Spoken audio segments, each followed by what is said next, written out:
okunuko sako ya Mushanga People's Sako egabire ekitere kye bamemba bayo kandi ekitere kye kibire kirumwe ente 33 embuzi 83 enkoko soda hamwe n'ebindi bingi kandi ababona babire mbargo mu mataji gabi 12 mukama akwebembere iyo kingu bashaba hatimwe no kumobilizinga batahi banyu okuryara bajutarinda umuntu akagira ubworo muryara bajukana Mushanga Sako igati iriyanyu nabwe n'abantu bora banyetorire ekintu nk'eki nikireta mu banka nanyenda kubasimira bank manager niwe bintu by'ekitere kyenkanda kubimanya manager wa Kigarama kureebinga mana w'abantu mu kitere kye kandi wowe bari kuntamu reba nanyenda tunga embuzi nanta kucubara ekyo kandi nitwenda ngo tubarebeho oguha muheru nkukuzo mu Christmas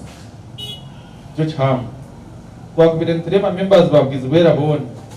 konga chikubasa ari bariko y'ubuhinzi n'uburyonda shabire horoni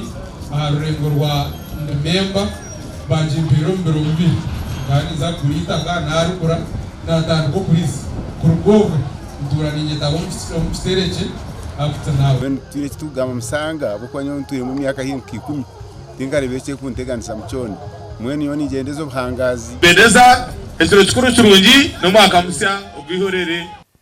omugana makuru abakizoba People's Sako Limited kushanga mu Rwentu Town Council mu district ya Bushenyi bagaburire bamemba babe kitereke kandi abana bo babire bine mwente embuzi hamwe n'ebindi byinji kandi bamemba igana 21 nibo batunjire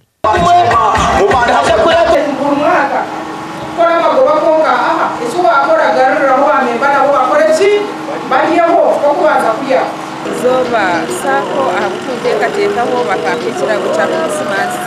bakamperezente kandi naza kutunga ni hamwe biga nabo mbiga mwebale kushunira kate ninga kipango ahabanka yitu mwena bana banje ko kujya kigate aho maruhanga habwa banka yiteji ya Zoba banka ikajitandukana namba yanjye nayo nakukanga membazi bitu nyenda mbanze mbasime hauka batambule mitwe etumyaka yona garike mbasime munga ahabonako ogw'enkumi 22 hauka batukolire chamani abakizoba People's Sako nibagera ngo batankireho no buhereza busyo bw'amashalon over kugira ngo no bwo kuyamba umuhinji gasha kwa Mike atwakire